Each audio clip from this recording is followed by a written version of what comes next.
Hello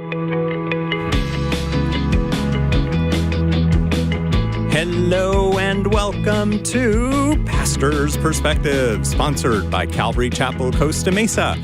My name is Brian Perez, and it is Thursday. You know what that means. We are here until 5 p.m. Pacific time, and boy, would we love to hear from you. And girl, we'd love to hear from you as well. So give us a call at 888-564-6173, 888-564-6173. Yes, I kind of literally mean boys and girls, like kids, you can call us, but we also mean men and women, you can call as well. 888-564-6173, and we're here till 5. So call us, and answering your questions today, we've got Richard Cimino and Bobby Conway. Bobby is the pastor of Image Church in Charlotte, North Carolina. He's visiting us in town this week. Always a pleasure to see Bobby in the studio. And Richard Cimino is here as well. He's sitting in for Brian Broderson. Welcome, gentlemen. What's up? Good to be with you guys. Great to be here. Are you teaching again this Sunday at Calvary Costa Mesa? Char is teaching. Char's teaching this Sunday. Okay, very good. But we've enjoyed your teaching the past few weeks. Well, thank you. That's been really cool. Yeah. Bobby, and you're flying back in time to teach this Sunday. You were mentioning on yesterday's program again, which you were kind of going to be teaching on, and that'll be available next week on the imagechurch.live website. So we'll check that out later. All right, 888-564-6173 is the number. You can also send us your questions on Facebook Messenger or on Instagram or by using the form on our flagship radio station's website, KWVE.com. There's a contact page, but that's not what I'm talking about. There's an actual pastor's perspective page, so go there, fill out that form. It'll get to us quicker. But again, the best way to get an answer to your question is to call us at 888-564-6173, and today we are here until 5 p.m. Pacific time. So here's one of those questions that was sent in using the online form at kwave.com. Dear pastors, when I was a younger man struggling with my faith, God used apologetics to answer my doubts, and I ultimately rededicated my life to Jesus Christ. I loved apologetics because it demonstrated that Christianity is indeed a thinking man's faith. I love that. But recently, I've become disillusioned with it because nowadays it seems the aim of many apologists is to own the critics, close the deal, and add a notch to their Bible belts. I used to be just like that, but now I realize coming to faith in Jesus is as much a decision of the heart as it is of the mind. Knowledge puffs up, and it's made many apologists arrogant and rude. It's all about the head knowledge and nothing about the heart or will. How can I regain a proper balance or middle ground on apologetics since it saved me when I was younger? Bobby, we'll start with you since you are an apologist and not an arrogant one, I might add. I hope not, because I, too, understand his concern, and it's something for us to be mindful of.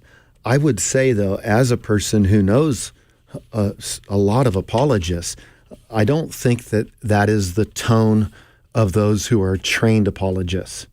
I do think that you get people that might think that they're apologists, or they go online and they've read a couple apologetic books and they're really dangerous, and that becomes problematic. But by and large, I mean, the apologists that I know are very humble people. They, care about truth. They care about loving others. They want to come off the right way. But when you think about 1 Peter 3:15, always be ready to give an apologia, a defense, an apologetic to those who ask for the hope that is in you. But then Peter closes off with, but do this with gentleness and respect. So we need to respect the individual. We need to be tender toward people when we're talking with them. So I would say that concerning apologetics, apologetics in and of itself is a good thing. Bad apologetics, isn't representative of good apologetics. And people have to be careful that they don't use their sword that's been sharpened through study to go and slice people up. Yep. That should never be the motivation in apologetics, and I would concur. What should apologetics tackle? Well, I think one of the trappings of it is sometimes people go and they get passionate about topics that aren't that important. So we're irrelevant in a sense, as apologists. And I think it's really important then, if we're going to step back and say, what can this look like? First off, I would say that when we are learning apologetics, we want to learn how to defend the faith in the context where we live. So sometimes people are studying Confucianism, let's say, and you're not even in a context where that's going to be appropriate. If you live in Salt Lake City, you want to have an apologetic on Mormonism. If you live in Hollywood, you want an apologetic on Scientology. So if you live in Hawaii, you want an apologetic on Buddhism. So all this stuff, it's supposed to be practical and relevant. And the way that apologetics emerged in the early church, it was in response to people, testing the truth or bringing error into the church. And therefore, it's a defense to put that in proper perspective as it relates to truth. So I wouldn't be discouraged at all about doing apologetics. I mean, the option wouldn't be to not do it. Yeah. That would be silly. It'd be like, man, I'm really bothered by the way some of these theologians just end up so liberal. Well, that doesn't mean that theology is bad. It just means there's such thing as bad theology, and we need to avoid that. Yes, and there's a spectrum in which I think we have to be, well, let me back up one moment. The point of apologetics is not to defeat the opposing view. Mm-hmm. It's to help bring truth to the person that we're talking to. And we can't twist anybody's arm into embracing truth, but we should be able to have an answer for the thing that they don't understand or for their critique of Christianity.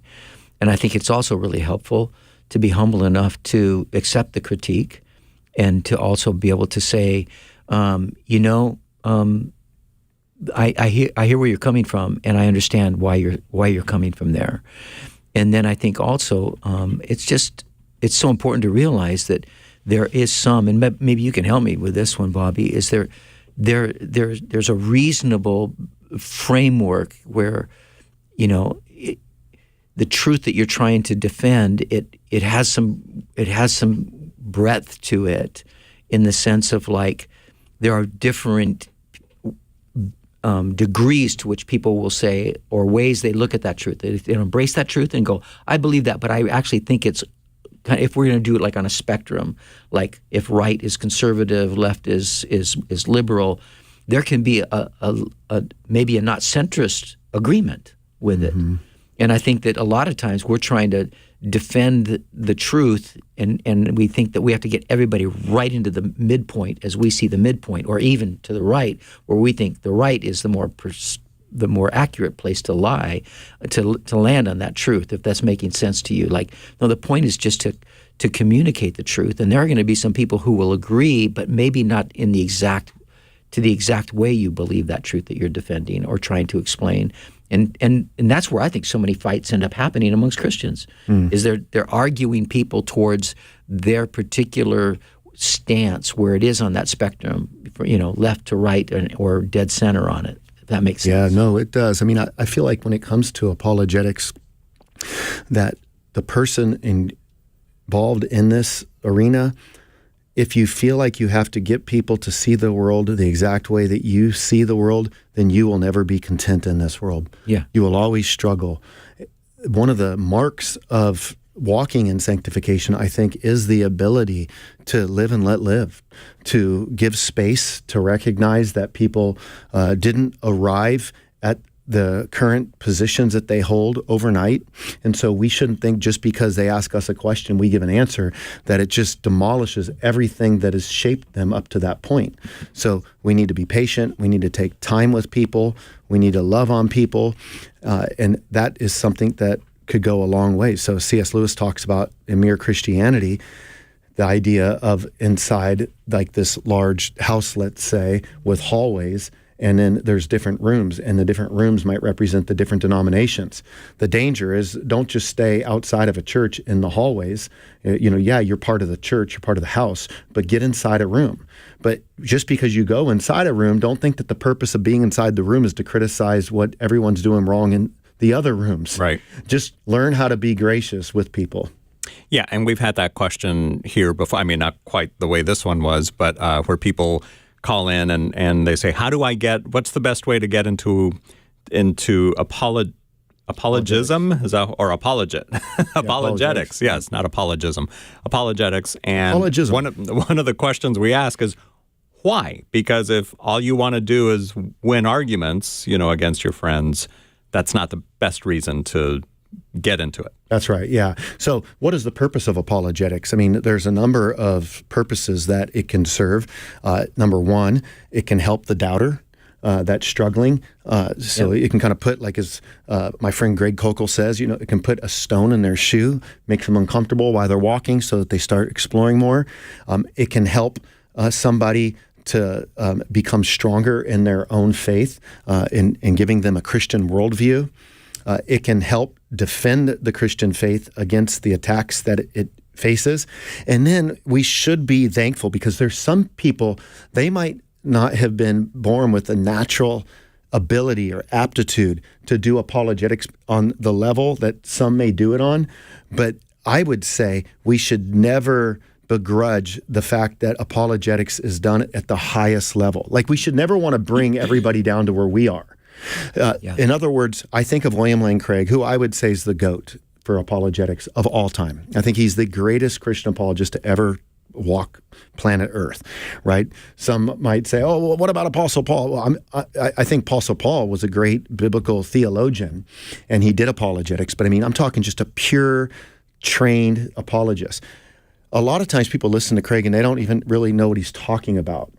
But they can take comfort in the fact that he goes up against the sharpest secular minds in the world, and he shows that Christianity is defensible. And so there is even a place for that when it's done at such high levels that even if you don't understand it, you can put your head down at night and go, hey, well, thank God some people do. Good stuff. 888-564-6173 is the number to call with your question. 888-564-6173. Let's do one more. This one was sent in online, and this is it. Hello, pastors. Should I continue to teach in Awana if I don't do any soul winning? Awana is the children's ministry, right? Yeah. So this person writes in, I watch porn from time to time, and I struggle with integrity. Should I come clean with my pastor? I feel like I should not be in this ministry. Bobby, what do you say to this person? Well, number one, I think it's good that you're sensitive to your conscience. I would say I don't know the depth of the struggle that is taking place, but it seems like there's some character things in your life that's causing you to feel hypocritical in what you're doing. And so I would say you've got a couple options. Yeah, you can step down, or I don't know, again, how severe things have gotten, but it's possible that, I'm going to grow into this. And so maybe it's taking a break. So you can step down, you can take a break and grow, or you confess, get on a good accountability plan to get life in order and to grow and meet the Lord in your Christian sanctification. So it almost, okay, and I'm not saying that this is what this person is saying. I'm not, but it's almost like this person is thinking because they keep struggling with this particular sin, they should just give up the, teaching the Awana group. When in reality, it almost seems to me like they're more willing to, I'll just give up the Awana group, and that way if I fall into this porn again, you know what I'm trying to say? It's almost like taking the easy way out. To kind of sin. Yeah. Yeah, that would be problematic, of course. And then that brings up the question too, and I think, Richard, you would be able to offer a lot of this, with all your ministry experience. But somebody comes to us and they're struggling and they're kind of wondering, like, at what point in my struggle do I need to slow down, step back, maybe even resign, because there are issues sometimes, like if somebody slips up with porn, they may feel that, and you can understand why. But then you think about somebody who never looks at porn, but they're perpetually arrogant. And when you read in 1 Timothy 3, it talks about an elder not being arrogant. But we tend to look over some of those things. And so you could see a person who's arrogant staying in ministry, telling the person who looked at porn one time, but he's totally humble, that he needs to step down. So it gets confusing at times. Yeah, and I think that we need to, there's two things. Sin is sin. There's no like, and if you would, gradations in the sense of sin is what it is before God. But there are differing consequences to differing sins. And so, so that's one factor. The second factor is that neither arrogance, blatant, consistent arrogance, nor an ongoing problem with porn, neither of them should be given a pass. They're continuous flaws in somebody's life. And sometimes we think, but look at the gifting. The gifting isn't the point. You could be the most gifted of guys. Right. And of course, we can think of several like really high profile people involved in pastoral ministry and Christian leadership of late, but where they tolerated clearly blatant ongoing sin in people's lives because they valued the gift so highly. Now what we need to do is value the human higher and understand that them being well with God, the state of their soul to be in a good place is more important than whatever contribution they can make to the body of Christ, right? That's the most important thing. So to this brother who's been struggling with watching pornography or looking at pornography, it's like, no, what you're doing is not more important than who you are. And you want to. That's where pastoral care comes in. It's not just like, well, we're going to toss you out of the church because you have this ongoing problem. It's not how we want to walk with you into victory. We want to help you move away from this thing that seems to be this besetting sin in your life, and we want to see you walking in liberty in Jesus Christ. And we're here with you, and it's going to be slow. It's going to be hard, but we want to help bear that burden with you. And we, the Bible says if somebody's overtaken in a fault, right, in Paul's letter to the Galatians, you who are mature, restore such a one, right? And that word restore, it's like a word for setting a broken bone. And so it's important enough that you're close enough to, and it's an observable break. Or you're close enough to where, some physicians, you'll walk in and you got a compound fracture and there's an exposed bone, yes, you have a broken bone. No problem. You could see that from across the room. But there are some that unless you use imaging or the physician's going to go, I don't even appreciate a break in there, but let's get an image on it. And you get really up close with them. You're holding their hand in front of the imaging machine, and then suddenly you see the break. Oh, well, that's broken too. So now we know how it has to be set, and we're going to work you through this from setting it to rehabilitation until it's fully functional. That's what this is all about. And so first of all, people who want to help that broken bone, if you would, get set, you need to let them know that you got a broken bone.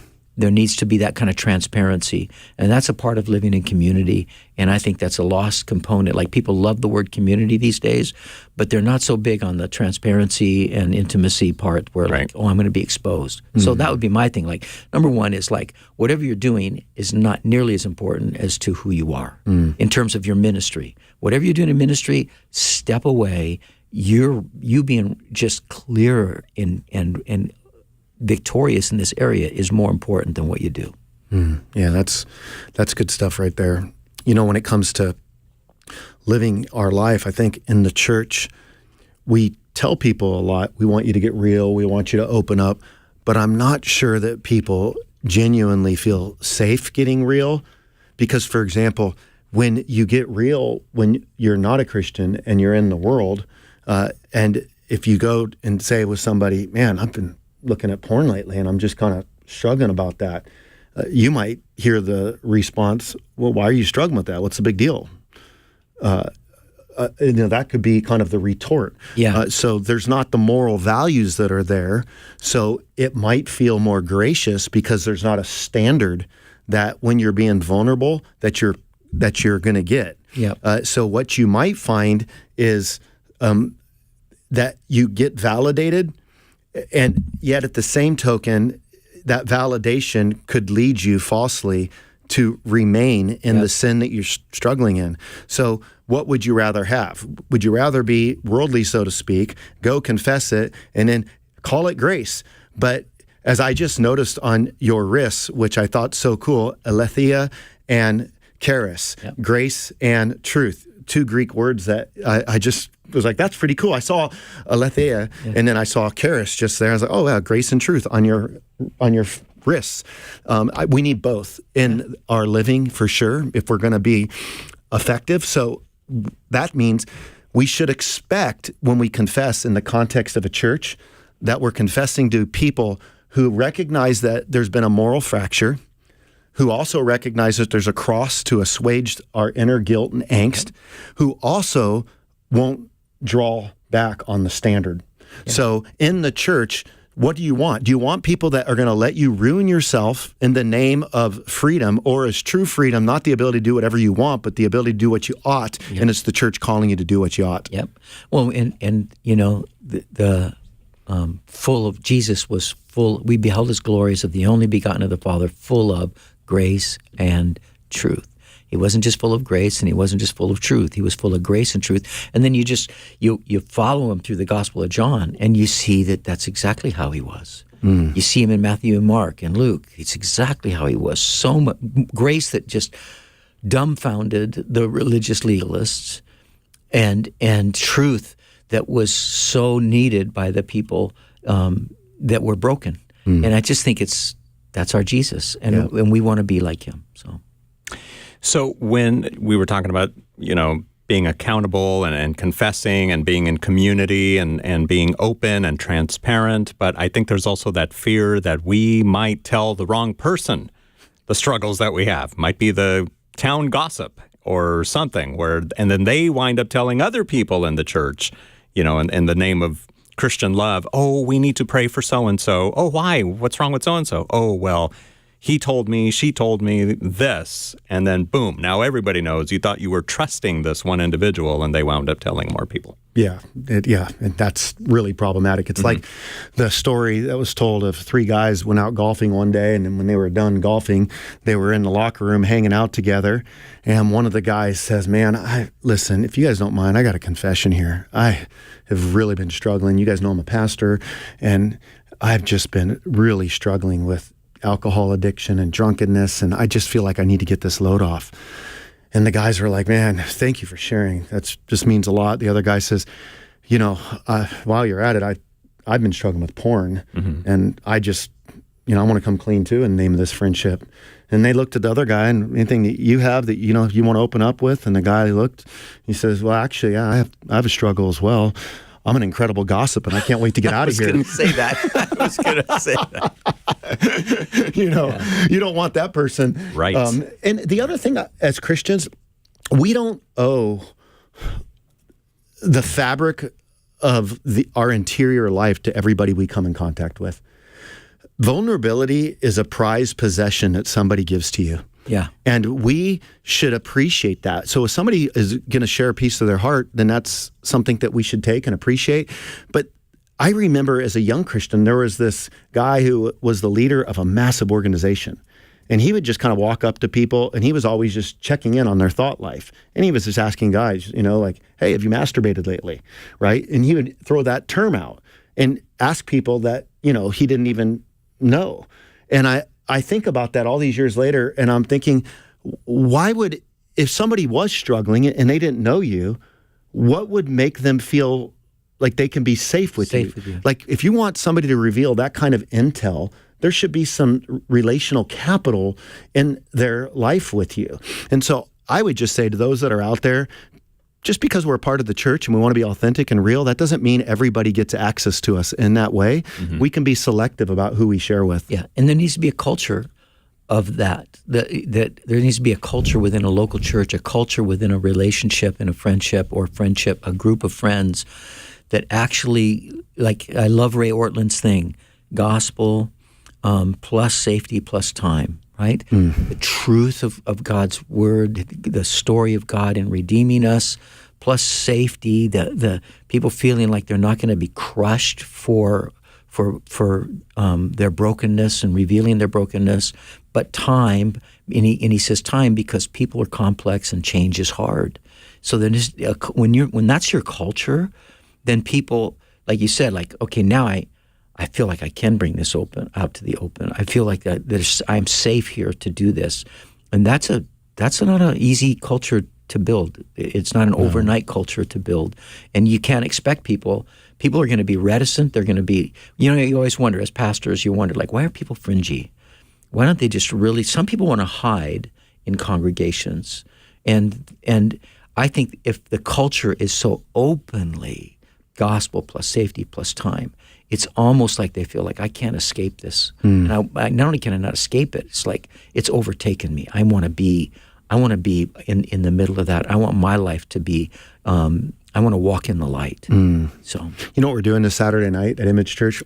I'm excited about it. We have a family that's very affluent. They have this beautiful home on Lake Norman where we live. We live in Lake Norman. It's the largest lake in the Carolinas, and so it's a suburb. It's got very much of a boating community, and we're doing a church night and at their house, and we're going to watch the movie The Greatest Showman, because I saw that several years ago, and I thought, man, I would love to be a part of a church like that, just a bunch of misfits that can actually come together.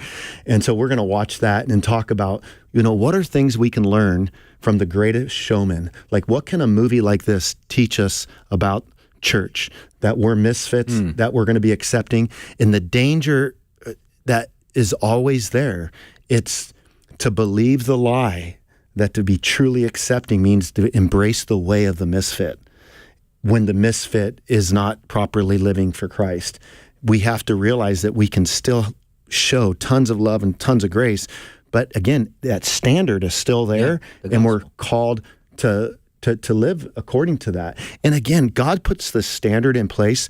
I was doing my quiet time this morning in the book of Galatians, and I love verse 1 of chapter 5. For freedom Christ has set us free. Stand firm, therefore, and do not submit again to a yoke of slavery. And we've been set free from the law in the sense of trying to perform the law to experience salvation, but we've also been set free to do righteousness. So on one side, the law, if you're going to keep that yoke, you're going to have to keep the entire thing perfectly in order to obtain righteousness. So then Christ comes along, he fulfills the law that none of us could keep to be perfect, and as the perfect one, he comes to set us free. And then in his freedom, he says, as you proceed through earth, you focus on my justifying righteousness that's been attributed to you. And so therefore, when you live, you're free to pursue becoming righteous. Yeah. It's beautiful. Charles teaching on Jesus saying, this coming Sunday, Jesus saying, I didn't come to abolish the law, I've come to fulfill it. And it's like, and that he did. Dude, it's going to be great. We were talking about it at lunch today. It's going to be great. So if you're listening, I would encourage you, come out this Sunday and hear that message. Yep. 2 services to choose from, 8:30 or 11. If you're not here in the Orange County area, you can watch live online on the Calvary Chapel Costa Mesa website, cccm.com. Again, those service times are 8:30 and 11 Pacific time. This is Pastor's Perspective. Brian Perez here with Bobby Conway and Richard Cimino. And we are coming up on our break, so I don't want to take another question until we come back from the break. Amy, we're going to start with you when we get back, so don't hang up. And grab an open line. Now's a good time. We're here till 5 p.m. Pacific time today. So give us a call at 888-564-6173, 888-564-6173. If you're watching us on Facebook or YouTube, you can see the number there on the bottom of your screen. Call it, and also share this video on your favorite social media platform so we can get more people watching and engaged and calling in with their questions at 888-564-6173. Again, 888-564-6173. We're here till 5 p.m. Pacific time, and we'd love to chat with you. So call us up, 888-564-6173.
Hey, welcome back to Pastor's Perspective, sponsored by Calvary Chapel, Costa Mesa. Brian Perez is my name, and we've got Bobby Conway and Richard Cimino here to answer your questions until 5 p.m. Pacific time. So call us, won't ya?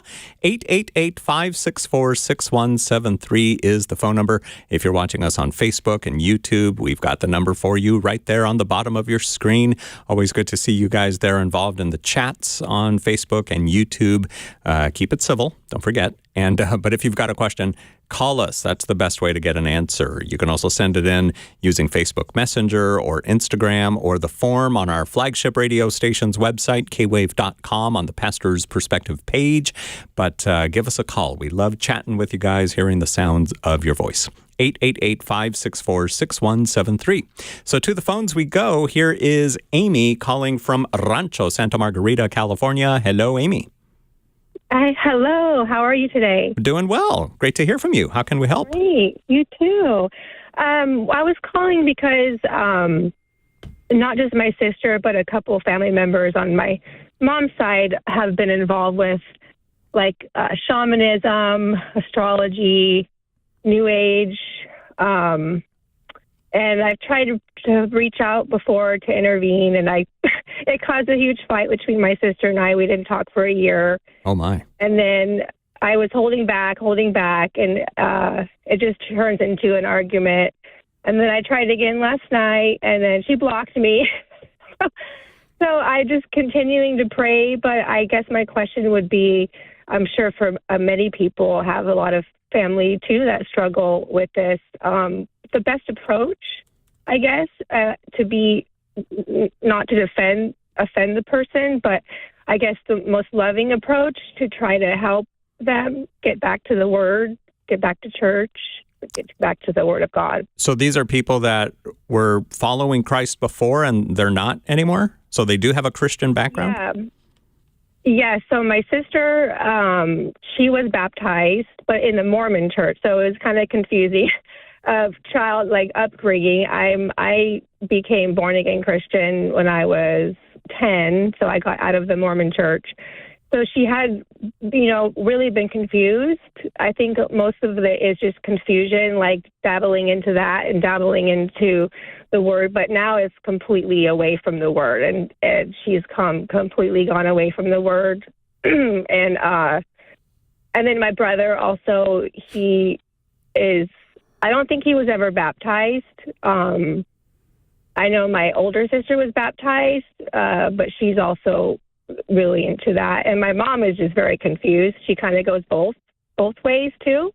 So I'm like the last of the one out of the children that is like the last hope. I feel like I'm the last one to try to reach them. Wow. So we've got shamanism and Mormonism, and your mom sounds like she's into shamanism. Both of them combined. I don't know. But Bobby, what do you say to Amy in the situation?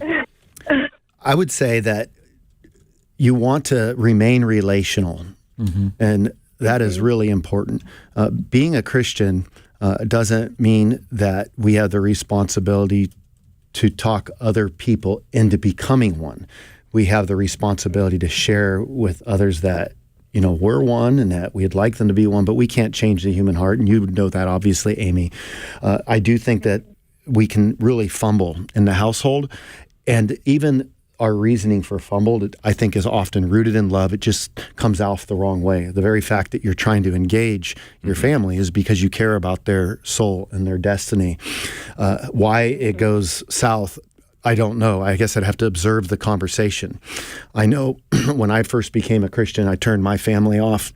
I was a total zealot, and I was always preaching at everybody in the house, and and they're looking at me going, who are you you're the guy that's made a mess of your life, and you're out telling, everybody else. Well, one night I was hanging out at a condo complex in a hot tub, and I started sharing the gospel with somebody in the hot tub, and my brother was with me, and I ended up leading this person to Christ in the hot tub. And it would have been a great story if I said, and then I baptized the person, but that didn't happen. But I can't go with it. But boy, it would have been a great story. But this is a great story. When I was done with that evening, I got in my brother's Mustang. We left, and he said to me, I just want you to know, I placed my faith in Jesus. Watching you share the gospel, it just resonated.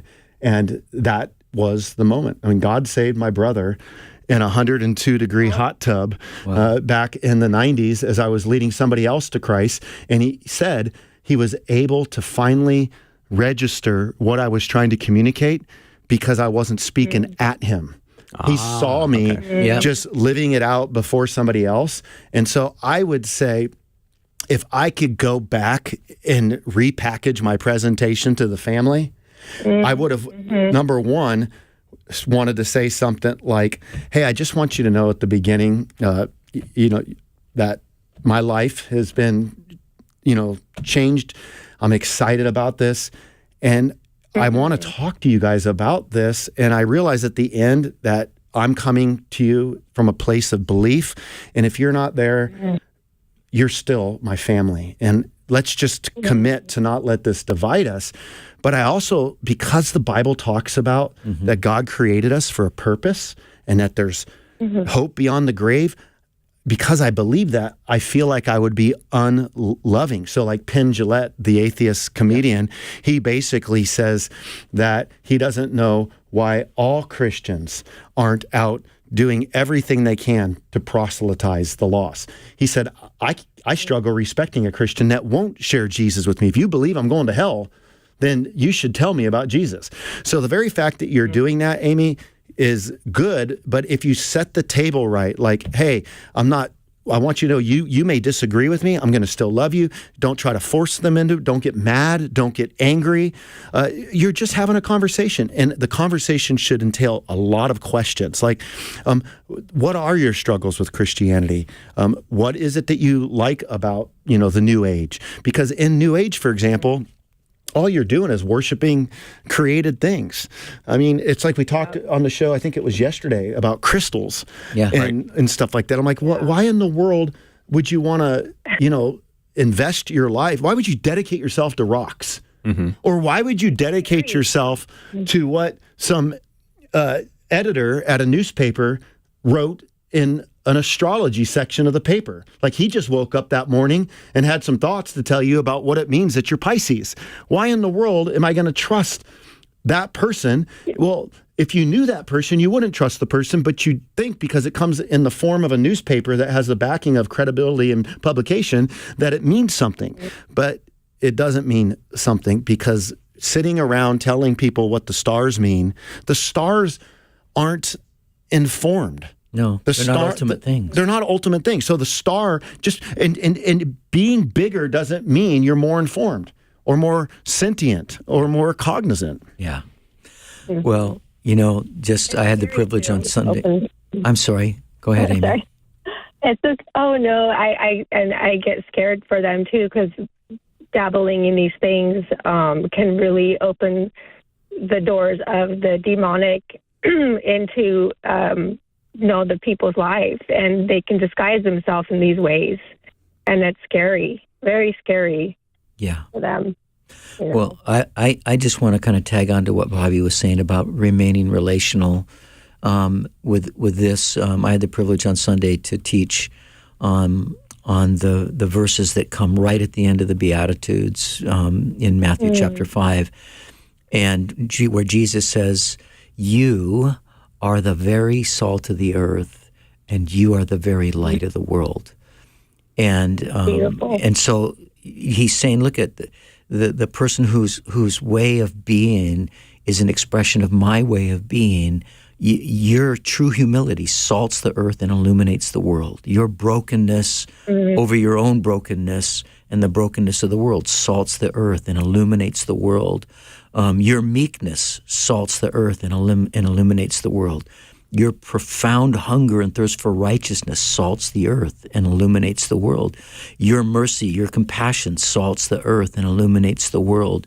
Your purity of heart salts the earth and illuminates the world.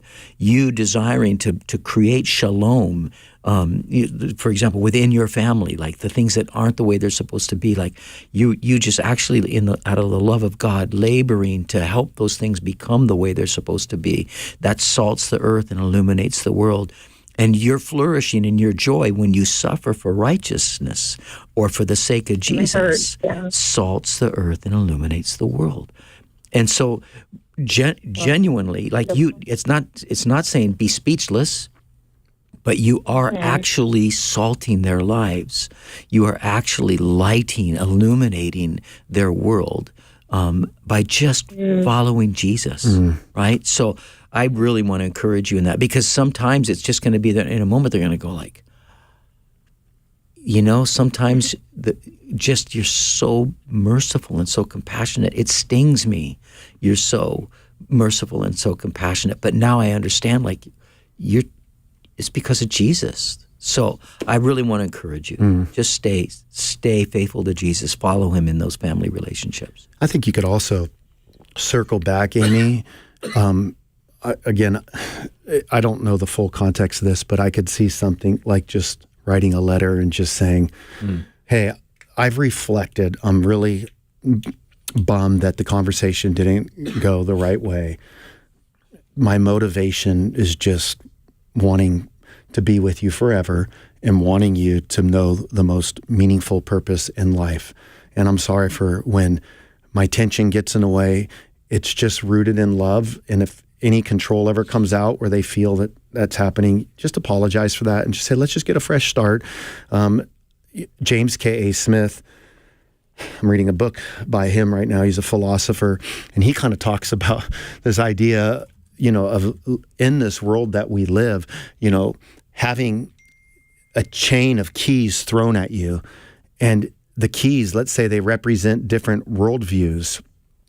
And as these keys represent different worldviews, we're just kind of left trying to open the door.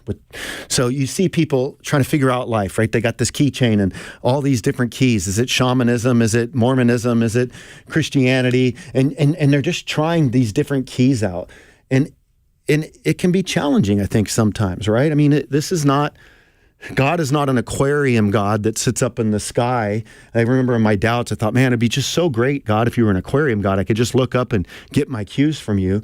And then I had the moment where I realized, well, they had the aquarium God in the wilderness, pillar by fire by night, and a cloud by day, and it didn't help them that much. So all that to say, I think that we have enough intel to go on following the Lord in this way. But your example of a preservative is great with salt. I mean, salt in that language, okay, is it a flavor enhancer? That's one usage of it, like with popcorn.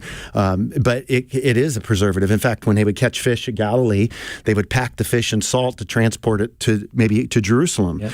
And they packed that fish, that flesh up against salt. And similarly, that salt would preserve the fish while it was in journey. And similarly, we too are like salt that is to pack itself up against the world during their journey with the hope of preserving it. Yeah, if salt's not in contact with it, it's no good. Exactly. It can be 2 inches away from it. So for you to just, walk out the door, it's like, you want to stay in contact with their lives, because at the least you're slowing down the decaying process, if you would, by way of that illustration, and in a very powerful way, you might be a very cathartic cleansing agent, beginning to just kind of purify out, like in a cathartic sense, some of the false views. But it's because you're just following Jesus. You're looking like him. And conversations will come. They will not. They will come, and they might not come when you want them to come.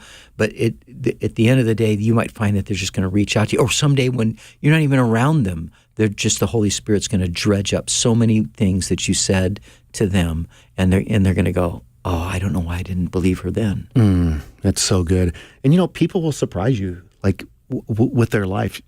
I remember, I started my ministry off doing nursing home. I went to a nursing home, and I had just a heart for that because when I was in high school, I had a project where he had to go visit a nursing home for service hours. And there was this guy, Nathan, that worked there, and I'd go over to this nursing home, And I really loved this elderly guy. And I go and we'd play cards and smoke cigarettes. And he had a quota of like 2 or 3 cigarettes. And here I was, I don't know, 16, 17. And he would look at me and man, he even sounded like this. He'd look at me and go, smoke. And I'd be like, all right, hey, I got you hooked up, bro. And I'd fire up a stick for him, breaking his quota. But when I got saved, I thought, where can I start ministry? And I thought, when I was in high school, I really liked going over and seeing the elderly. So I got my jukebox and I would go to the nursing home. And I asked if I could do ministry there, and they said, sure. So I would take my little jukebox and I'd walk around and love on the people and shake their hands and talk to them and play them some music, and then I'd preach. Well, then there was this lady. She was mean and nasty as a hornet. I mean, I saw her, and man, she just was a curmudgeon if there ever was one. If you looked up curmudgeon, you would see her face in Webster's. And so I was preaching one day, and she starts walking toward me, and I thought, man, this lady, I think I'm going to get roundhoused right now. So she's coming up at me, and she looks at me mean as possibly could be. Now, is this a resident or one of the nurses? This is a resident. Okay. Yeah, this is an elderly resident. I mean, we all just kind of stood in fear of her. But she even came up to me in the middle of my sermon, interrupts the message, and she says, I want to get saved. And I thought, well, boy, I mean, she even looks angry and wanting to be saved. And I didn't really know what to do. And I just stopped in the middle of it. And I looked at everyone and said, folks, she wants to get saved. And I just led her to Christ right on the spot. Mm-hmm. Well, this is the last person you would ever expect. Mm-hmm. And so just keep it up. Yeah. That's great. Good conversation today. Amy, thank you for your phone call today on Pastor's Perspective. And we just heard Amy's story of, her family involved in Mormonism, and now some of them are in shamanism. There might be somebody saying, wow, at least when they were in Mormonism, they were reading the Bible. But is that a better alternative? Yeah, that's a good point, right? I mean, you're dealing with, if they're reading the Bible, the Mormons read the King James. But the problem is you're going to have the Doctrines and Covenants, the Pearl of Great Price, the Book of Mormon, and they're going to sort of provide interpretive clues for the Bible. Yeah. So if you just read the Bible and Mormonism, well, you got the King James Version. That's a good thing. But when you start learning how to interpret the Bible with these ancillary tools, then that becomes a bad thing. Amy, thanks for your phone call. 888-564-6173. Where's Daniel? I was going to go to Daniel next. Looked like he hung up. But here's Michael, who's got a question about the book of Daniel. Go ahead, Michael. What do you want to know? Yeah, so guys, I have a quick question regarding to begin with, the Exodus, right? When the Israelites left Egypt, was that like a foreshadowing of when Jesus comes back? Because I know in Numbers 24, 7 and 8, it talks about how God will raise up his king. He'll come out of Egypt. And then if you jump over to Isaiah 63, 1 through 4, Jesus at that point his garments are red from prodding the winepress of the Edomites, right, out of Basra. And then we see him, then next, we all know that Jesus will touch down on the Mount of Olives, splitting the Mount Olives in two. And it's almost like it almost resembles like the Israelite procession, right, out of Egypt.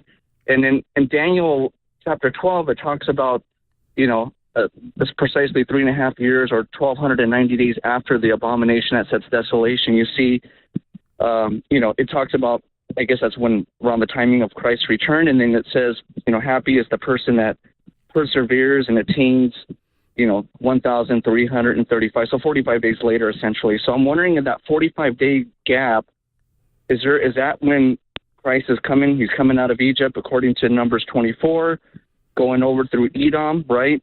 Like I said, the exact same, I guess, a route that the Israelites took in the Exodus. What do you think, Richard? Well, a couple of things come to my mind, Michael. The first is the Exodus is, as far as I understand, is at the top of the list of pictures of deliverance from bondage and death under the dominion of Satan. And that's the great picture of Exodus. And then concerning, Daniel's 1,290 days, being 30 days more than the second half of the tribulation. There's these 30 extra days, and then there's Daniel 12:12. There's an extra 45 days on top of that.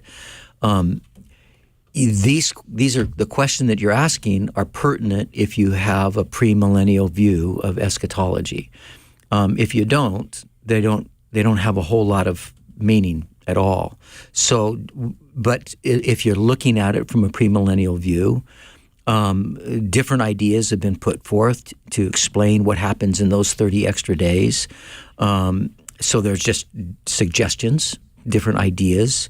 Then the Daniel 12:12 piece, there's an extra 45 days on top of the extra 30 days, after which something else is going to happen. And Daniel doesn't say it explicitly what's going to happen, but he does say that those at the end of that segment, the 75 days after the end of the tribulation, that they're going to be blessed. And if you're a premillennial person, you would say, well, the blessing here is entry into the millennial kingdom. What takes place during those 45 days? Very likely, if you're a premillennial, people would say, well, it could be the judgment of the Gentile nations or the judgment of the sheep and the goats in Matthew 25, 31 through 46. But there is it's all very much predicated on your particular hermeneutic and your eschatological hermeneutic. So, but that's about the best I can give to you, Bobby. Yeah, I mean that's a great answer. It's a tough passage. Daniel 12, Daniel 9, 24 to 27. Daniel 12 just in general, Daniel 11. I mean, that's some tough terrain right there. And so it's hard to know exactly. As far as, the statement that was brought up, trying to grab a picture from the Exodus, I do think that it's a nice picture for leaving bondage.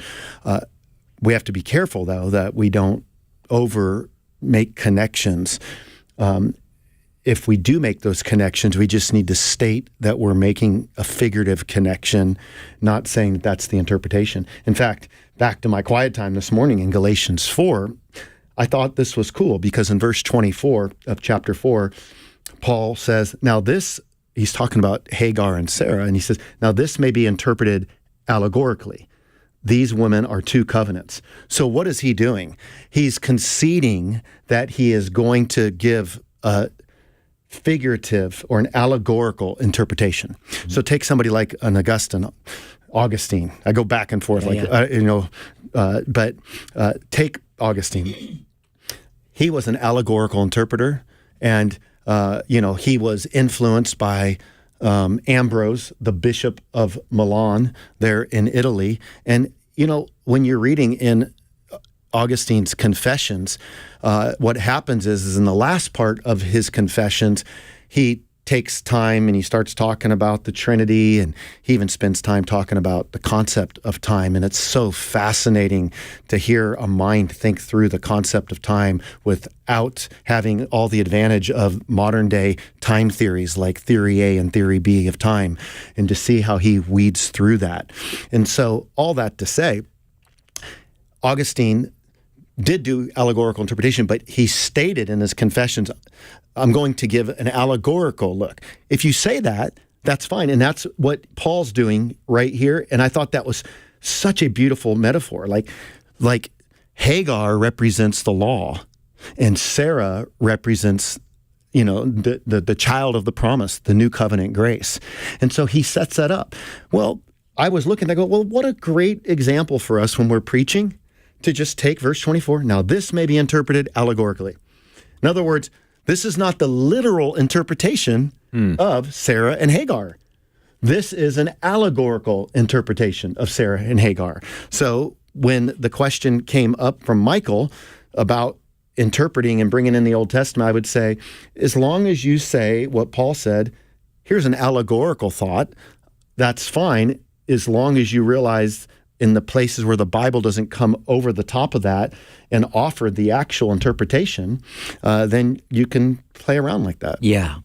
And isn't it great that the Holy Spirit would actually inspire Paul to make that clear? Hey, I'm using this method.